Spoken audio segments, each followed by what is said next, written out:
Oh, I think it's important. Holding the mirror up to nature. I have a very strong conviction about it. Actors are like, it's going to sound quite esoteric to start with, they're like high priests. It's not that we have, magic power or believe all the gobbledygook, but we focus groups onto issues. The function of theatre, let's talk about theatre as the oldest craft of acting, 2,500 years old. In those theatres in ancient Greece, all across that Greek world, an entire community would come together into its one venue to discuss a salient issue. A bit like when a group of people these days who are politically aligned will come in, and it'll be very, like when equity was brought together into the meetings about The Hobbit, incredibly powerful, cathartic stuff going on. This is what theatre was about, both comedy and tragedy. The catharsis of comedy and the catharsis of tragedy are almost identical. How you are after a big cry and how you are after a big laugh, your body is basically in the same state. And that meant that the playwright or the poet, through the group of actors, was doing the ritual, if you like. But that's where I think it comes from. And even on a basic level, I say to, especially in theatre, when it works in film too, I say to young actors, if you think about it, you're up there and the audience is looking up to you in all ways, physically, but also looking to you for the virtue of your performance and your message and your function in whatever it is, whether it's a good character, evil character, whatever it is. So the responsibility that comes with that is enormous, I think. Even in the most farcical of comedies, you can't, you have to take it seriously. You have to be responsible. And when I said holding a mirror up to nature, that is so true, because everything that goes on in a play or a film reflects somehow the social mores of what's going on. The mirror is always the same. What it's reflecting is always different.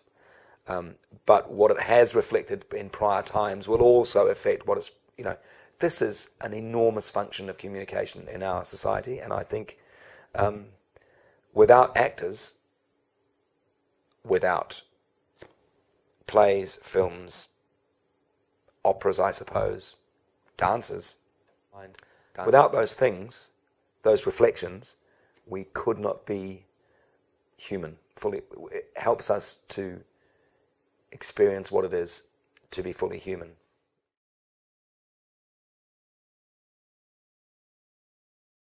When I started on Hercules, 1993, this was an American show. So Kevin Sorbo, who played Hercules, was a member of the Screen Actors Guild. All the actors that came down, Screen Actors Guild. So they all got trailers and a whole bunch of stuff. But I came in from New Zealand at the beginning there. I was playing the second lead. I was playing the sidekick. I was getting no residuals, and I was setting up my little place to write and think during the shooting in the wardrobe bus. And I just was going, I'll just make no noise here, I'll be fine here, And it wasn't until the producer, Eric Grundemann, noticed this and said, "What are you doing here?" And I said, "Well, there's nowhere else." And he went, "Get him a camper," and I started to think, oh my goodness, this is right. And in fact, what happened, one of the other producers, Rob Tabbert, came up to me after about episode 9 and said, "Sir, we have got to get you into the Screen Actors Guild. I'm telling you this as a friend, not as a producer, because if we make 100 episodes and you're not in the Screen Actors Guild, you're going to really hate me for the rest of your life." And what he meant was that, of course, residuals, and being looked after and having a space, all of the things that make show the respect that acting needs, So that was a producer looking after your best interest. Absolutely, because I was doing really good work, as good as anybody else that can, if not better. Not just my story, this is the story about New Zealand actors, as good, if not better work, harder working, way more efficient mostly, less attitude, positive, all of that stuff. And he just went, we've got to fix this. And I ended up going to America and working on a show that he was producing in America and getting the extraordinary alien status and all that stuff that you do. And eventually I became what they call a Taft-Hartley must join. What that means is Screen Actors Guild waived the requirement that I be a member of SAG to work on this particular show because I had extraordinary gifts. But what they do is they say, you can do that, but now you're a must join. It only happens once. If you now go on to another Screen Actors Guild show, you must join, which of course means that they have to let you join, which of course that's how you get in if you're not an American. And so I became a must join, came back to New Zealand. Hey, I'm doing Hercules. It's a SAG show, must join. So from episode 13 onwards, I got all the benefits of being a Screen Actors Guild member.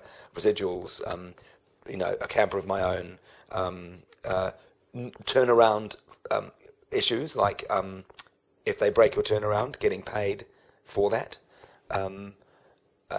Much shorter turnaround than New Zealand actors. All of the things that go with having a strong union that looks after its members. And I found that out by accident through the help of producers, funnily enough, who have since become really good friends. For a little bit, what's interesting coming out of that whole experience in 1999, 2000, and going on to New Zealand film sets again. And I remember going on to a set for a film that got abandoned in the end. But I went to makeup, put on the suit, playing a rich German businessman, came out, and then looked around and looked at the third Eddie and said, where should I go? And they went, oh, quick, and they got a seat and put it by the tea urn. And I just went, are you kidding? I said, no. And I said, what if it rains? Oh, we'll move everything into the tent.